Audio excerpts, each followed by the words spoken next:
The Werewolf Hitchhiker. Dear Scary Stories NYC. I've been driving trucks short and long haul for over 10 years now. But I tell you one thing that I will never do again. And that is pick up a hitchhiker. This was a year or 3 before the pandemic and it was winter. It wasn't snowing out, but I remember that there was snow on the ground in most places.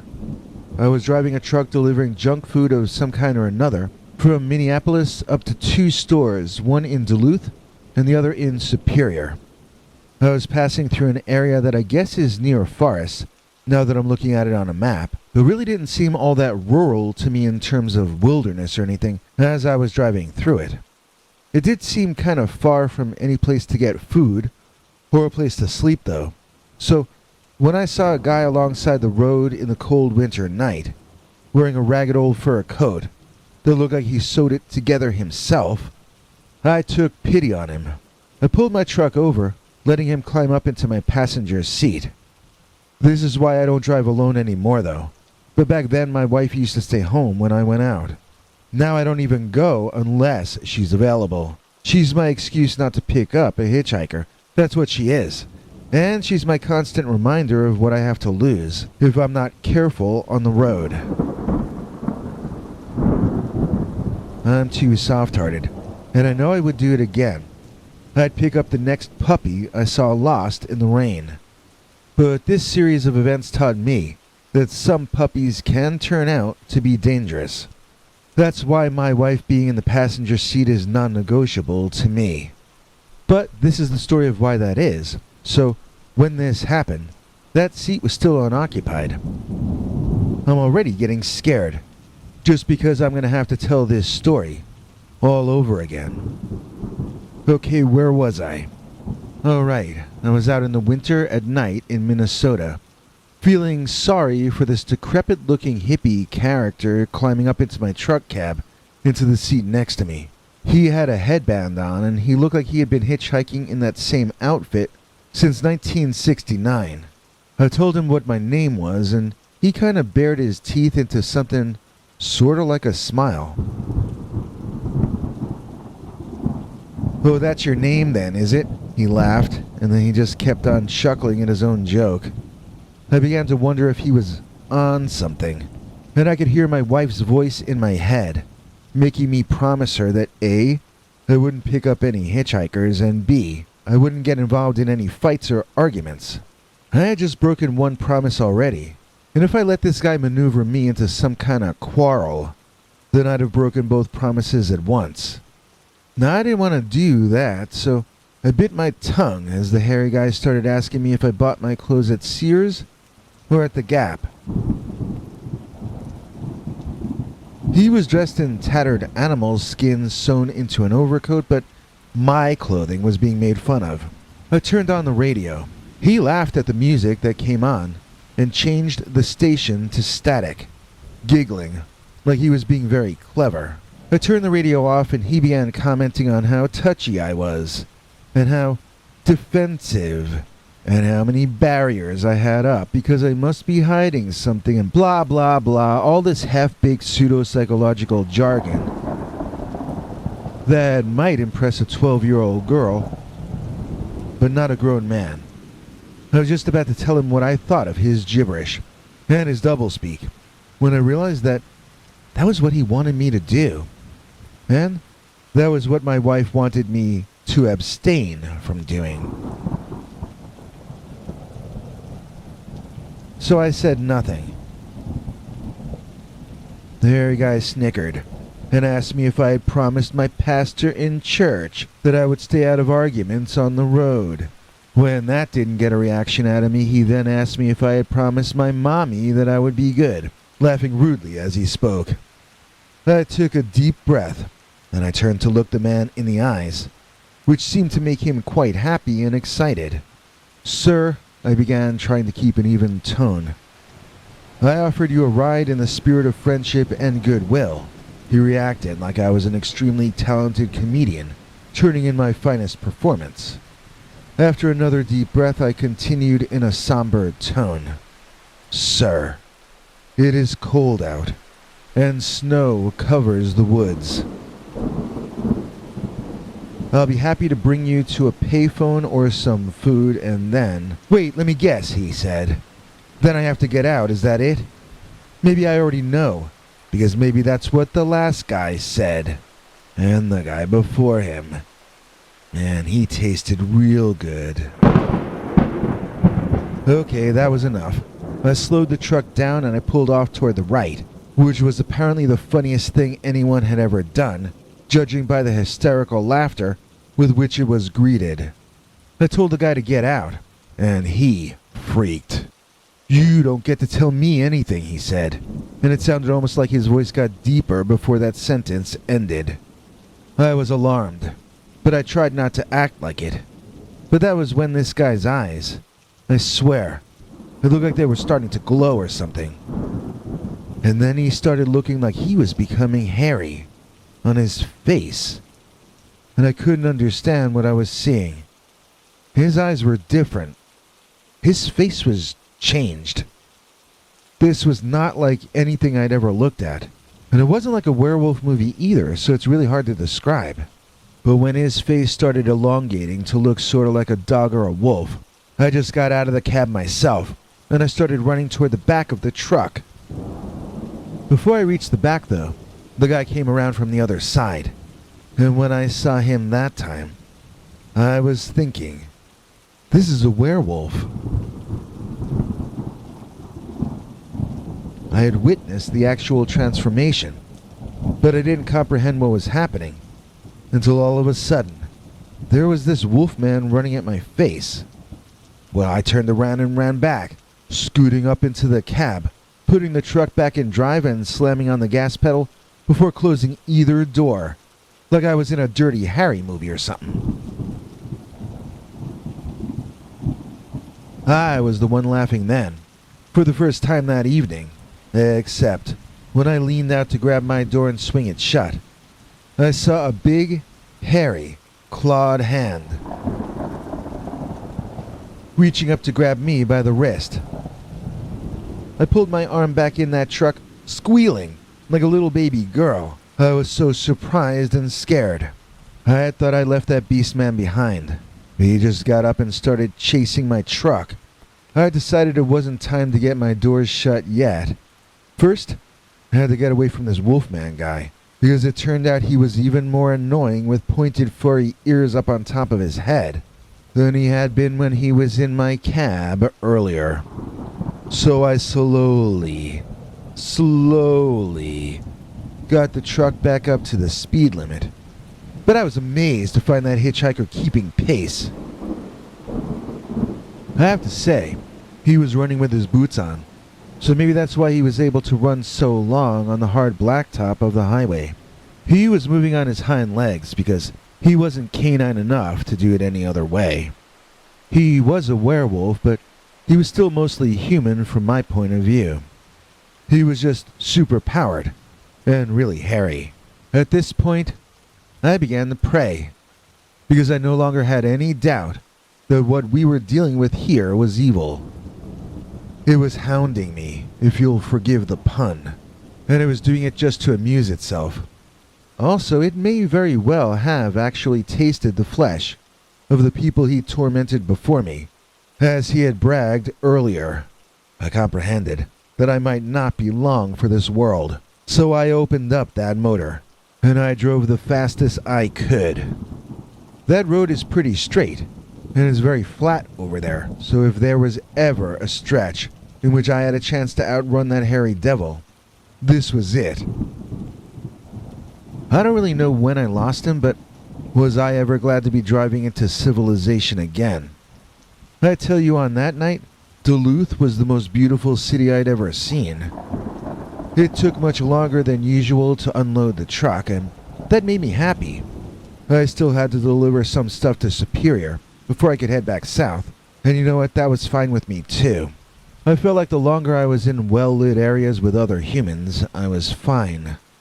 It was the dark, lonely drive south to get home that I was dreading.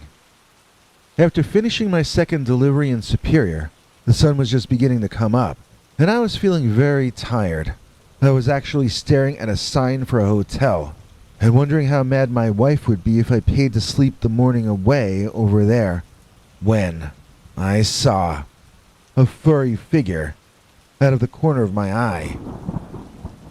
My heart jumped, and when I looked, I saw that same ratty, furry overcoat. It was the werewolf. He had followed me to Superior, but I noticed he was back in human form, and he wasn't looking in my direction at all. He might just be where he was randomly. Maybe he hadn't noticed me yet. Well, that certainly canceled my plans to sleep in Superior, if that nutjob was there. I watched until he walked out of my view. Then I climbed in my truck, and I drove on home. I don't think he noticed me. At least, he didn't give chase. If he had, I'm not sure this story would have a happy ending. But it does. And this is it. The end. I saw a dogman sitting in someone's passenger seat. Dear Scary Stories NYC. I've been a long-haul trucker for literally half my life this year, and I've got a few stories about things that happened to me on the road which I can't explain. This one I'm sending you today is a pretty lighthearted one and brief, too. I was driving in Kansas, heading east on Route 70, and it's wide open country over there. On a clear day like that one was, you can see for such a long ways, you'd almost start to believe the flat earthers. It was such a nice, normal, peaceful, ordinary, beautiful day. And then, I looked down out of my window at the car trying to pass me on the left, and I did a double take. I swear that dog that is sitting up in the passenger seat of that car wasn't sitting like a dog. It was sitting like a human, and as far as I know, only the dogman does that. I sped up to get ahead of the car, instead of allowing him to pass. I wanted to look at him from the front, in my side mirror, so I got far enough ahead to do that. Yeah, that dog had shoulders, and only people have shoulders like that. The driver seemed to be an ordinary-looking man, but his dog had a big, broad chest and wide shoulders, suitable for playing in the NFL. He was just chilling out, but his human was yelling angrily at me and waving his arm out the window. He was mad that I wasn't letting him pass, and I knew he was in the right. So I had no choice but to slow down. I tried to grab my cell phone to take a picture, but it was on the other seat, and hard to grab while I was driving in traffic like that. When the car sped up past me, that canine put one arm up to rest on the bottom of his open window, and I swear, that dog paw had a thumb. It looked more like a hand than a paw to me, but I never got a picture of it, so I could study it to be certain. Once that little car got past me, the angry driver took off way over the speed limit, looking to put some distance between himself and me. Maybe that means he knew he had been discovered transporting a dogman. Or maybe he was just in a rush and would have done the same thing anyway, whether I'd been there or not. I really wish I had a video replay of this incident. Have you ever seen or known a dog that sat up like a human, whether in a car or otherwise? Maybe it happens more than I know. This is the only time I ever saw anything like that in my life, but I'd love to hear from others who might know more about this than I do. I'll give up the rest of my time to the next witness, sir, and thank you for your program. It helps me kill time on the long, lonely nights. Now it's a sticker sticking to my butt, sticking to my wall, everywhere I look, sticking where you like, with some exceptions, nothing to get, it's in the description. I'm gonna call you Scary Sticker Man, yo.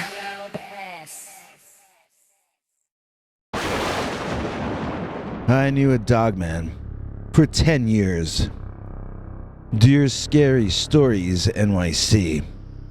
I knew and was good friends with a dogman from 1959 to 1969, after which we were separated by the authorities and fate.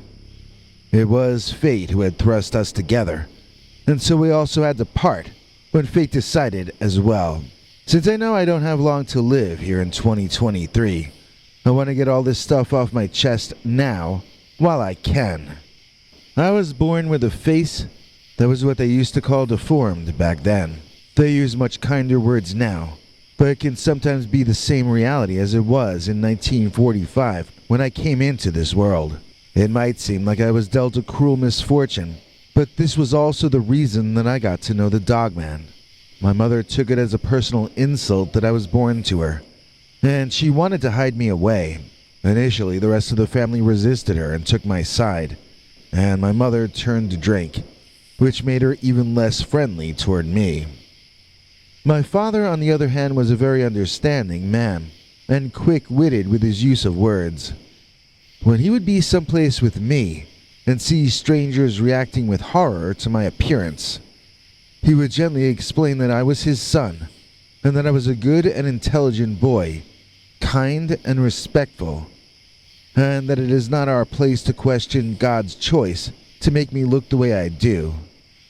Usually people would then calm down, and sometimes would even make eye contact with me and say a kind word before moving on. Once in a rare while, they would even smile when they made eye contact, and that was the most amazing of all for me back then. By the time I was a teenager, my father had passed on, and I had to try to take over some of his chores around the house. When I would run errands into town, though, I would run into strangers who would react in horror to my appearance. By then, I was no longer a child being protected by his father. I was now almost as tall as a man myself, and, walking alone, men who did not know me saw fit to call me a monster, and then instantly begin beating me as though I had no individual right to exist. I would try to remember the things my father had said to strangers in times like that, and I would attempt to speak as he had spoken in the past. But even though I would smile and try to say the same words that my father had, the strangers would see my fangs instead of my smile, and they would hear a growl instead of my kind intentions. Before long, I had become such a pariah that I was less than useless to my family, and my brothers drove me away into the forest with about a week's worth of rations to get me started on my brand new life. I have no idea if my mother knew about any of this, and I would rather just never find out. I mean, their other options were chaining me up in the attic or chaining me up in the basement. So going off to live in the woods was actually the most humane of the three choices, at least for me. I made my 1 week's ration last 3 weeks, while studying every inch of the forest for edible plants and nuts and berries. I had a bit of knowledge about some things that grew naturally, since my family would go foraging in that area for food. Wild strawberries in late June, blackberries, elderberries, and raspberries started getting ripe in late July, wild grapes in late August. There were usually hazelnuts and wild plums by the beginning of the autumn, and then after that you'd better hunker down or know a good food kitchen or a charity. I mean, I learned how to live poor and off the land even when I was still with my family, so my only real issues were a place to get out of the rain when it was summer, and figuring out shelter for the cold weather when it wasn't summer. I solved both of those problems before they started by making friends with and being taken under the wing of a feral but noble and loyal dogman. I had actually met the Dogman before I was officially homeless, and we had a little adventure together before we even really knew each other. The way it all started was, I was hiking deep in the forest when I heard a strange noise coming from a few feet away. It sounded like a whimpering dog, but as I got closer, I realized that it was something much more than that. It was a young dogman with his foot trapped in an old log. He was struggling to break free. I was amazed. I had heard stories about them, but I'd never seen one in person. The dogman was clearly in pain and hadn't noticed me yet. I approached him carefully, fearful that he might be aggressive or angry. But as I got closer, I could see that he was whimpering and crying out in pain. Suddenly something clicked inside me, and I knew that I had to help him. I carefully reached out and tried to help the dogman pull his foot free. Well, we tried various tentative approaches, but it became increasingly clear that this beast had no fear of me at all, so eventually I did the obvious thing. I grabbed his leg just above where he had gotten his foot stuck in the rotting old log, and then I pulled as hard as I could. Well, I did succeed in pulling the dogman's foot free, but the momentum I created sent us both falling backward. The trouble was that behind us was a hill going downward, and we both began to tumble backward and blindly down that aforementioned hill.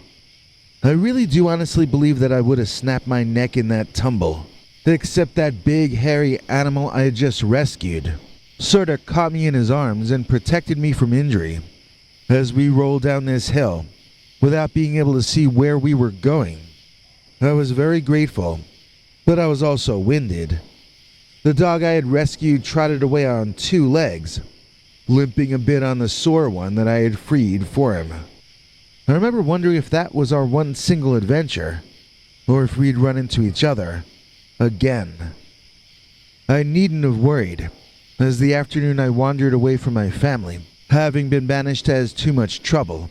The dogman arrived to calm my crying and cheer me up. He brought me to a small cave that night. We slept together for warmth and cleaned the bugs off each other. The next morning, he took me to some food sources he knew, and I showed him some berry bush spots that I knew. We both liked all the same foods as each other, which is a great thing about having a canine friend. Although the animal man generally stood on his hind legs to walk, he would sometimes eat this kind of fungus that he never shared with me. And then after that, he would run around on all 4s like a dog. One time we were heading back to the cave we had been staying at, when the skies opened up with rain, and I rode him bareback as he ran to the cave on all 4s. It did happen, but it was just an extremely rare occurrence. The 2 of us enjoyed having fun together. Life was not a chore to us. We had just enough food to keep just enough meat on our bones and keep our fun times going. My first Halloween away from my family, I had collected enough money lying around on jogging trails to go into town and get us some candy. I found some old bum clothes and put them on the dogman, and we both thought that was really funny. I put on a hockey mask I had been using sometimes to hide my face. This was years before those movies. And we both walked into the edge of this small town. I forget the name of it. It had a movie theater that looked to me like heaven from the distance I was staring. But I knew I couldn't sneak this big old tall fox-headed dogman into that place. And besides, I knew he'd get too fidgety sitting in the dark. Boy, did those lights outside that theater look good though, because I had only seen 2 pictures in my whole life at that point. I wandered over a little closer to see that it was some kind of Halloween movie show, and there were some people outside lined up in costumes. The dogman and I walked right down that block, and everybody cheered our so-called costumes. It was one of the few times people approved of my appearance in those days, so I've always had a soft spot for Halloween. We started to put on our Halloween outfits more and more often and act like we were superheroes.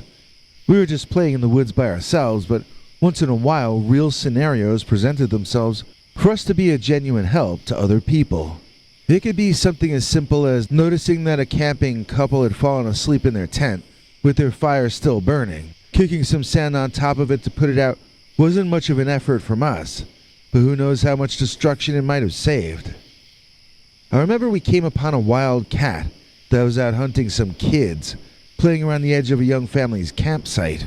That was when I saw the dogman show me an ability that I never knew he had before. Ventriloquism. He somehow made this sound just like the sound a rabbit makes when it's about to leave this mortal coil. Then somehow that dogman made that sound seem to be coming from another direction. I was looking at him in front of me, but hearing the sound off in the distance. I still don't know how he did it, but I do know that big cat took off running in that other direction and left the family alone. One time we found this older white-haired guy. I have no idea why he was out alone in the middle of the woods. He seemed to be sleeping under a tree, but we couldn't wake him up. So the dogman threw this guy on his massive back, and we walked over to the emergency room that we knew of and left him outside so they would discover him. We'd generally be trying to do things anonymously, but sometimes we had no choice but to ask the people we had helped to please not divulge any of our secrets to the world. This would later prove to be our undoing, but at first, it allowed us to have a little more freedom. I remember a night when two young women were camping in our woods, and we saw them leave some food outside near the edge of their camp. I called out to them from the woodline, trying to remain hidden. I warned them that there was a cougar in the area, and that leaving food out would attract the animal into their camp. I tried to make my voice sound deeper than it was, so that they would maybe take what I was saying more seriously, but instead that just made them laugh at me and imitate me in a mocking way. They took care of the food they left out though, so mission accomplished. I wasn't doing it to gratify my ego anyway. The dogman and I genuinely wanted to save people's lives. There were two different occasions in which the dogman led me to someone lost in the woods, in which we were able to reunite the person with their family. The first time was an elderly lady who had become a bit forgetful, and she couldn't find her way back to her relatives who were camping somewhere nearby. She also couldn't remember how long she had been walking, but her walking shoes seemed muddy, so it might have been quite some time. The dogman smelled her all over, and she giggled. But somehow after sniffing her for a while, he then sniffed around on the ground and found her scent. Then the three of us began walking back the way that she had come. It was a long walk, and I couldn't believe some of the areas that old lady had inexplicably decided to climb through, but we eventually got her back to her folks. The dogman remained back in the woods as I guided the lady forward while wearing a wicker mask I had made out of discarded Easter baskets or something, I don't remember. The family eyed me suspiciously, but since I was still not fully grown, they seemed to be willing to allow me the eccentricity of covering my face. They asked their mother and grandmother if I had done anything to her, and she said, "Yes, he guided me back to you, silly." Then I got to take a couple of pretzels as a reward and head off into the woods, having saved another person. The other time we reunited someone with her family, it wasn't such a happy ending for me or the dogman. This would be the last time I would ever see him. This time, the dogman found the prettiest girl I'd ever seen, lost in the woods. I was in my mid-20s, and I had been living in the woods for a full decade by then, so I really did not look like I was part of human culture any longer. I had about as long a beard as a 25-year-old can grow, and my clothing was really patched together by that point, looking both prehistoric and post-apocalyptic at the same time. I wasn't heading into town at Halloween time by the later 60s anymore. I was living off the woods and the cunning and speed of my dogman friend. He and I had become an inseparable team, and I found that it had become harder to speak words in sentences on the increasingly rare occasions when I still needed to. I was sort of reverting to nature, but my intentions were still good, and that girl never claimed I did anything bad to her. But when I led her back to her family, and met the same scrutiny and suspicion that I had with the older woman, things went south pretty fast. The teenager defended me and said I was only trying to help, but the family was stressed out and apparently inebriated, and they demanded I take my mask off. When I said I didn't want to, they tore it off me and then declared me a monster. The men beat on me for a while till I passed out, and you can imagine my surprise when I woke up in a jail cell. It turned out that was the daughter of a cop that I had saved, and he was convinced that I was the one who had kidnapped her. Trouble was, she hadn't even been kidnapped, she had just gotten lost, but nobody would believe me or her. When I talked to lawyers, they all told me I would have been better off getting finished off by that cop and his brothers than in the prison I was most likely going to get sentenced to. The lawyer convinced me to plead insanity and to tell everything I knew about the dogman to the judge and jury, just to make certain they considered me batty. I did what he said to do, but I ended up in a hospital facility that drugged me into oblivion. For years, of time that I cannot remember a second of. I was not insane, I just had a very unique look. I don't want to sound woke, but when you were judged ugly in those days, you could more easily be labeled evil or insane or thrown in jail or institutions, and the latter is what happened to me. I had actually not ever committed any crimes other than some petty theft of small amounts of food on days early on when I was hungry. It didn't matter though. They needed someone to hang, and my neck was available. Once I got in jail, it seemed like they kept extending my sentence for weird little reasons. And I think the only reason I ever got out of there is that one of my nephews got rich and then got me out. See, he had gone to college and become a plastic surgeon, having been inspired by me of all people. See, he wanted to find a way to deal with my particular problem. Not out of love for me since he never met me, but because if he could make my face look more normal, then he could do the same for any of his own children, since he was looking to start a family of his own. The important thing was that his ideas did work out, and I got a somewhat less offensive mug looking back at me in the mirror. It didn't make me a better person, but it made other people less weirded out to have me around. I still have mixed feelings about the surgery even now, even on my deathbed. I have gotten to meet more people than I ever knew before, and I've gotten to know them better than I ever had before my surgery. But on the other hand, I've never seen that Dogman again since they threw me in that hospital. Life is a series of trade-offs. I still wake up sometimes from dreams about Dogman, thinking that it's morning in the woods, and that we've got to go find ourselves some breakfast out there in the forest.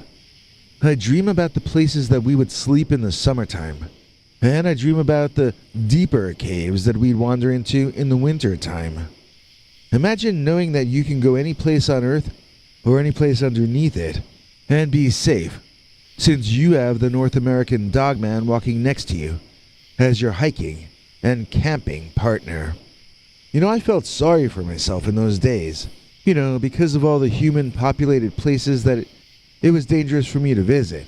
But I should have been reveling in and savoring the many places I could go, and the things that I could do that I will never be able to again, that most people will never be able to go to or to do. In my dreams, I remember it as us being like superheroes together, with the adventures we had not even seeming believable to the older version of me writing this to you. It seems like I lived in a remarkable fairy tale superhero comic book in those days. And then I was forced to live out Pink Floyd's The Wall for a few years. Then after that, I got to mostly enjoy 39 years of boring normalcy, since my plastic surgeon nephew experimented on my face. I mean, it's not a Hollywood ending. I didn't get married and have kids, but I did get to sit on a sofa, I did get fat, and I did get to watch a lot of 60s and 70s reruns, which were brand new to me, I'll tell you. When you spend 40 years watching TV, you don't have as many anecdotes to tell. So, I guess it's time for me to wrap this one up now. I've lived just a couple years shy of 80 now. But there's only one decade of my life that people ever ask me questions about. And that's because I knew a Dogman for 10 years. Your laptop or keyboard, your mouse too. Scratch out that desk with more than you. But here's an idea that's lots of fun. Cover your desk with Dogman and Son. Dogman Son Deskmat. Mouse pad for your entire desk. Dogman Son Deskmat. It's rather Kafkaesque. Order yours today. Link is in the description.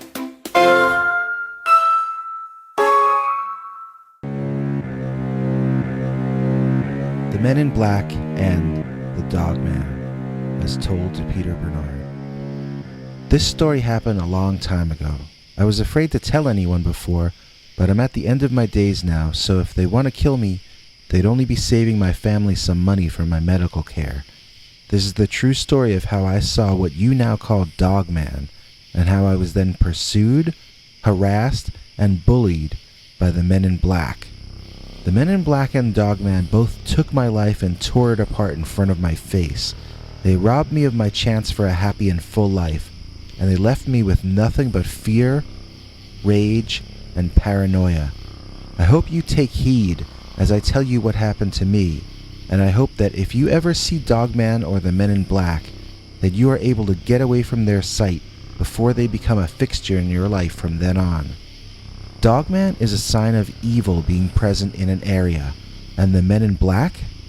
The men in black are the living embodiment of that evil. Back in the early 1960s, I had just come to America from Ireland and got a job working in a restaurant managed by a distant relative in New York. I made friends with a very rich regular customer and got myself a better job working in one of his offices. This job came with a vacation, and I decided to take my first vacation camping alone in the forest. Why would a single man choose to take the first vacation of his life alone where he could not meet a potential mate? Why not go on a singles cruise or something more socially oriented? To this day I don't know, but I had been dreaming of camping in the forest for months, and I was incredibly excited to finally have the opportunity. When I arrived at the location, which I had picked off a map like I had been there before, I was absolutely thrilled. I set up my camp and sat down to breathe a sigh of relief and roast some Italian sausage for dinner over the fire I had built. As the sun went down, though, I began to feel like a veil was being lifted off of me, and I no longer felt like it made any sense at all to be out here. I was exposed. I was vulnerable. Anything could get at me there. Why would a sane person have come to this place? These were the kinds of thoughts going through my head. I was in a state of near panic. I tried to quiet my fears, but a voice in my head was screaming at me to pack up and get back to civilization immediately. I went inside my tent and I tried to force myself to sleep.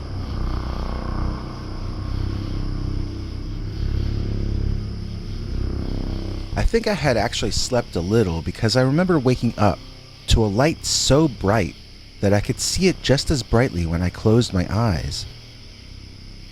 It filled my tent, seeming to come from above me somewhere. I was absolutely terrified and I just sat there frozen. And then, just as quickly as it had come on, the light turned off. And I continued to sit there in the pitch dark, completely frozen. What was that? I still to this day have no idea what that was or even how that effect could have been caused.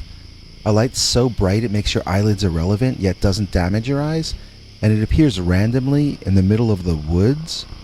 What was that? So I was unable to sleep, but I laid down, shaking hard in fear like I was freezing to death. I felt like I had no blood in my body. I was so scared. At points I wanted to cry, but I was unable to unfreeze enough to accomplish that. It was around then that I started to hear the howling.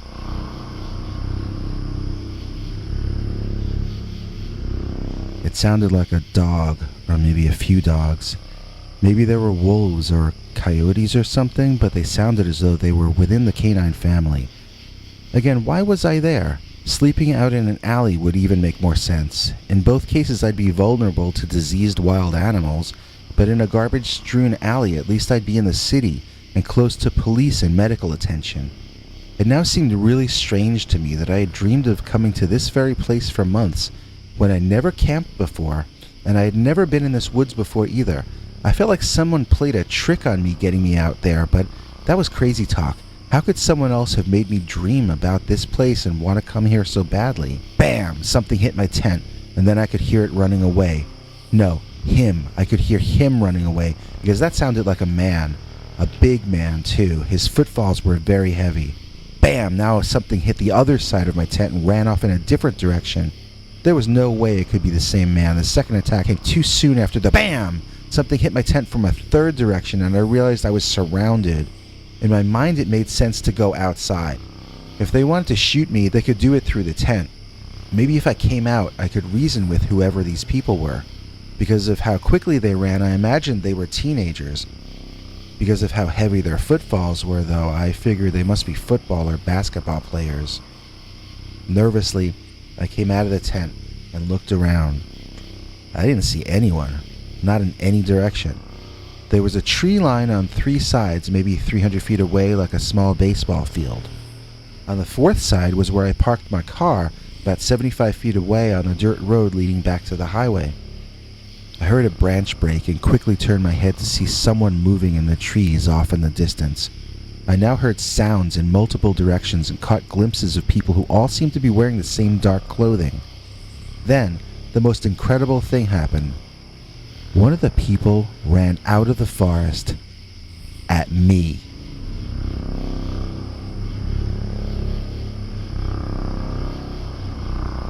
It was as though they weren't there and then they were. He burst out of the woods like it was a starting gate. Suddenly he was running toward me and his tongue was hanging out of his mouth. He had a wild expression in his completely opened eyes, and his mouth was filled with long, sharp teeth like a wild animal. My eyes and brain focused on this man wearing dark gray, running at me, looking insane. He had some kind of headgear on that made his head look like a dog's head. His clothes, they weren't clothes. They were fur. This was a fur-covered man with a dog mask on, that's what I was thinking. Then 1 second later, the guy made eye contact with me. And he screamed.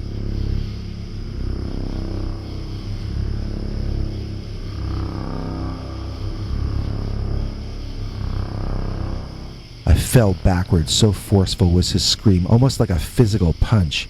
He ran past and I was already crawling toward my car. That guy didn't have a mask on. That was his actual head. I had to get into my car, and I had to drive. Don't look behind you. Don't look behind you. Don't look behind you. Do not look behind you. I kept repeating to myself as I ran to my vehicle. When I reached the door, though, I looked behind me. There were at least 3 dog-headed men with insane looks in their eyes, tongues hanging out, fangs flashing, running toward me faster than any human could run. My knees gave out from under me, and I think that was when I soiled myself, but I had the wherewithal to get the car key and the car door from my position on the ground and to drag myself into the car. I got the door shut just as the dogman overtook my car, slamming into it in 3 places and causing a crack in one of the windows. I was crying and hyperventilating, trying to start the ignition before I passed out from the stress. I had to turn it a few times, but I got the car started and I drove. At this point, I noticed that these dogs were literally trying to chew their way into my car. They had made some progress, too, while I was trying to get the engine started. At this stage of the game, exhaustion, frustration, and fear gave way to extreme annoyance and indignation. I screamed, floored the car, started swerving back and forth, trying to cause the hairy men to slip off or slam into trees next to the dirt road. I was now laughing like a Peter Lorre character, only barely clinging to the last bit of my sanity. There was one of them, one of the dog-headed monsters, clinging to the front windshield with his face directly in front of me, his body blocking my view of the road. In my near insanity, I studied every single hair on his horrific head. It did not have yellow eyes as I've been reading about in Dogman accounts online lately. It had dog eyes, but wide-eyed, angry, or terrified-looking dog eyes. It made expressions I've never seen on any canine, seeming to glare at me 1 second, then grin whenever it detected fear in my face. It gloated, it smirked, it bared its teeth to great effect. Then it would seem to smile and almost laugh, followed a second later by smashing its head into the windshield, trying to get through and bite my face right off my skull. I could see and sense that this was his goal.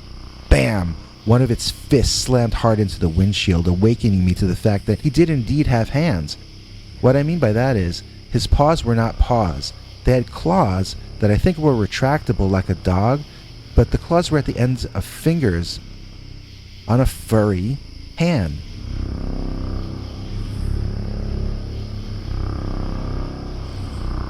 When you've lost your sanity and think you're in the process of dying, time can sometimes slow down and you languish in every single detail of the moment, which you might otherwise possibly have glossed over or ignored.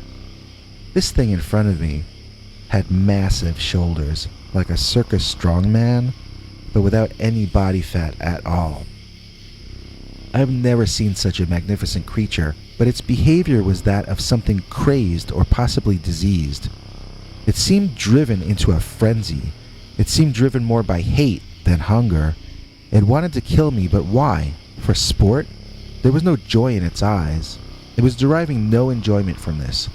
Why would this thing hate me enough on first sight to want to kill me, and in such a savage manner? And why would at least 3 of his brethren have joined him? To my left, the driver's side window cracked loudly, a white lightning bolt type shape appearing from its top and extending down past the bottom of where I could see. Outside the window, a different dog-headed man grinned in a sick way at me and started headbutting the glass.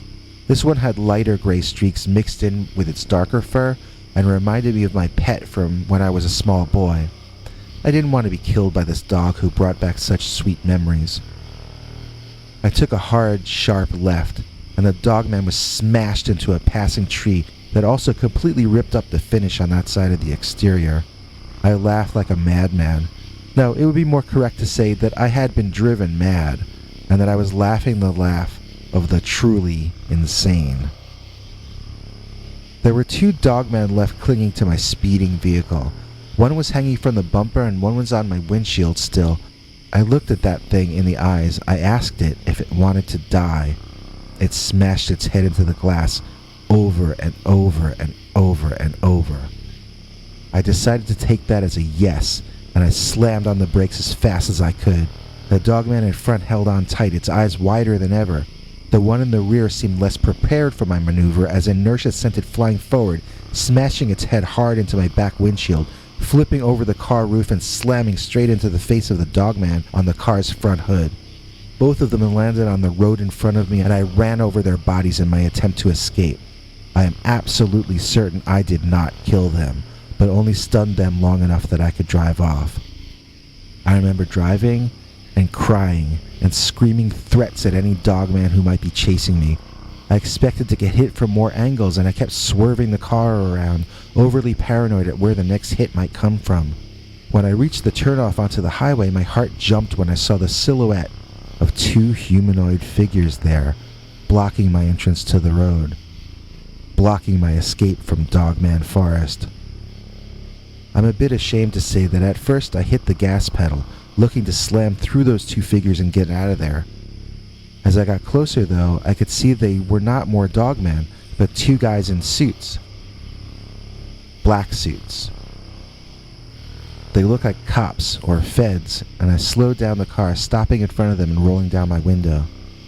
They started off with an accusatory tone, asking me if I knew this was federally protected wildlife area. I said no. They asked me why I was deliberately disturbing the flora and fauna and made me produce ID. I was taken with them to their car, blindfolded, to a location somewhere, I don't know where. They held me for what must have been a few days, in rooms with no windows. I soon lost track of time, and they eventually broke me, getting me to tell them what had happened with the dogman. After that, they started playing recordings in my room, repeating over and over again that I saw nothing. I don't think these men were from our government, at least not any part of it paid for by taxes. They told me they knew I was a foreign spy. I told them I wasn't. They said if I talked about what I hadn't seen, then they would let the authorities know that I was a foreign spy, and then I would be deported. I told them I never saw anything, and they let me go. You would think that would be the end of the story, but about 6 years later, in 1968, I would see these exact same men in black again. It was the very same men who I had seen in 1962, and they wore the same clothes and did not seem to have aged. It was the night I had proposed to my girlfriend that we get married, and she had accepted. On the way driving home back to my place, I saw the 2 men again, standing out in front of my home. They told me to let them into my home, and I did. They then beat me unmercifully, and when they were done, they said that was what would happen to my wife if I ever talked about what I had seen.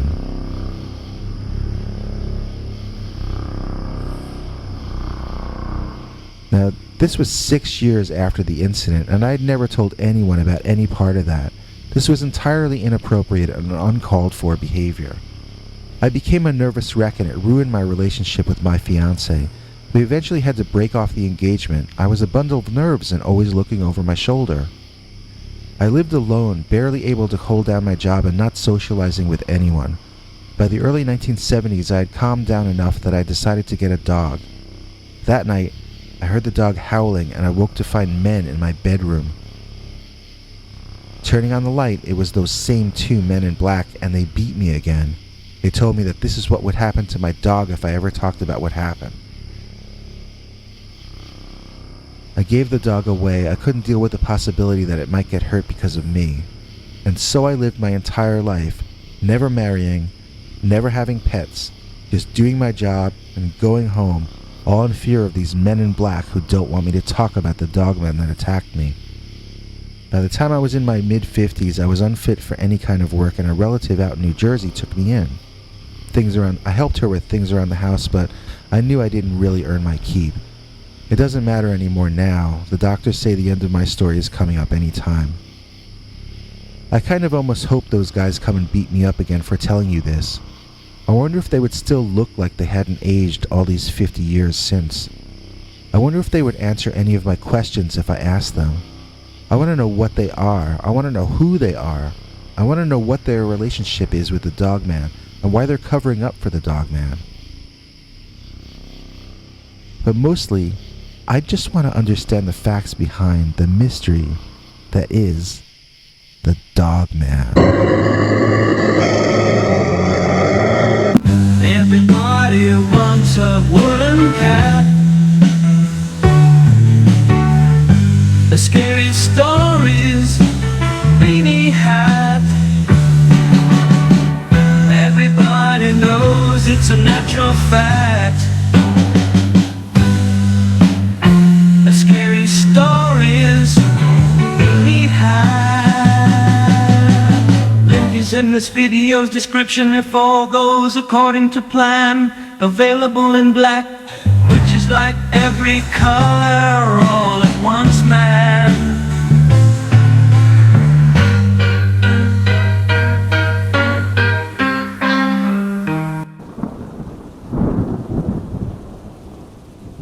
An out-of-this-world truck driver story.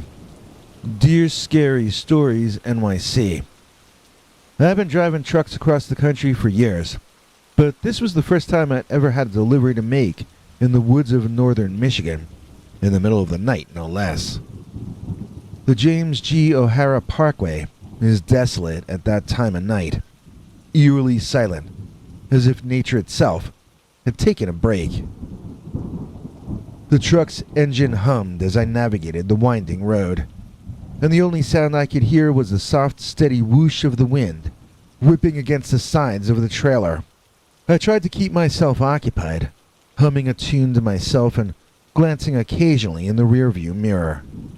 That's when I saw something strange, a faint, pulsating light that seemed to be catching up to me. I tried to ignore it, thinking it was probably just another vehicle on the road, but soon enough, I saw that it was something different, something inexplicable. The light was coming from a bizarre glowing object in the sky, an aircraft unlike anything I had ever seen before. As it drew closer, I realized that it was chasing me, following my every maneuver, as I tried to speed up and lose it. The more I tried to speed up, the more aggressive it became. The light grew brighter, and I could hear a low humming sound that made my skin crawl. As I looked into the woods on either side of the road, I saw that the trees were bending and swaying, as if under some unnatural force. Fear gripped me as the alien-looking craft grew closer, and I realized that I might not make it out of this alive. It was like something out of a horror movie. The woods lit up by an otherworldly light, with an unknown force pursuing me relentlessly. It was around 3 a.m., and I was the only one on the road. I had been driving for hours, and I was starting to feel tired. I needed to get away from this crazy aircraft. I was never so scared of anything before in my life. A bright blue light shone down on my 18-wheeler from above, presumably from the craft which had been buzzing me. It was unlike any light I'd ever seen before. It felt both liquid and alive. I could feel my heart pounding in my chest as I tried to steady my breathing. I looked up through the windshield and I saw the strange glowing craft hovering in the sky above me. I rubbed my eyes, thinking that maybe I was hallucinating due to exhaustion, or maybe I was just dreaming. But no, the vessel was still there. It was a large metallic saucer with pulsating lights around the edges. The blue beam was coming from the bottom of the craft and shining directly on me and my rig. I hit the gas and tried to speed up, but my truck seemed to slow down as if being pulled back. I couldn't explain the feeling that gripped me. It was like being trapped in a nightmare. Another, more brilliant light within that blue light that was shining on me began to move around the cab of the truck, flashing in the mirrors, illuminating my face and the windshield, and then again on the dashboard, as if it were searching for something. I was paralyzed with fear, and I couldn't move. All of a sudden, the craft zoomed off into the sky, leaving me alone on the road. I pulled over to the side of the highway, trying to calm myself down. My mind was racing with thoughts and questions. What just happened? What did that just mean? Was I visited by extraterrestrial beings? I don't know if that craft was piloted by some lunatic millionaire, or some military guy or what, but I couldn't shake the feeling that something out of this world had just occurred. The rest of my trip was filled with unease, but I eventually made it to my destination. I stalled and procrastinated all I could before starting the trip back. I was so frightened about the idea of having to be alone again out there on those dark roads.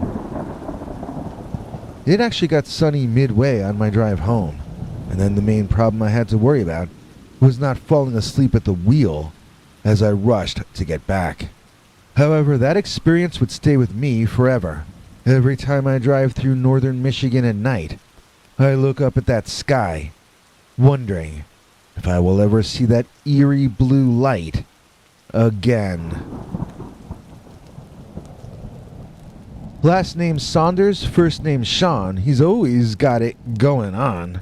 Please join me in thanking Sean Saunders, who is a member of our PayPal subscribers club at peterbernard.com. He gets to see our secret uncensored Dogman stories, which we do 4 a month of. In fact, I think right now we're doing more Dogman stories for the club members than for the public. If you join our PayPal club, I get that money right away. For instance, I already went to Trader Joe's with Sean's kind donation this morning, and I bought myself coffee, sugar, and a package of dried banana chips so that I can keep working, making new episodes for you guys. But that's not the only way you can help this channel. And to explain all the deets, here comes our international TV spokesmongrel, Henry Lee Dogman. Hank. Thanks, Biggie. And thanks to all of you for watching this far. If you liked it, please click like. If you'd like to see more of our work, please subscribe. And also click that bell icon if you'd like to be notified when we put out a new episode. To become an executive producer, you can donate to us through the thanks button under each of our videos or through our paypal.me/PeterBernard209 page. To receive cool perks like secret uncensored Dogman episodes far too wild to ever run on this channel, you can become a YouTube channel member by clicking the join button. Or join our PayPal subscribers club at peterbernard.com. Joining either at the $3 a month level or above gets you access to our over 25 hours of secret uncensored Dogman stories available nowhere else. Do you have a scary story about Dogman or some other kind of high strangeness that happened to you? Let us know by emailing us at scarystoriesnyc@gmail.com or by leaving us a voicemail message at 804-LA-SCARY. You may need to call back on that one. It cuts off after I think 3 minutes. And if you don't want to do any of that stuff, thank you for simply watching to the end. Good night, and have a scary tomorrow.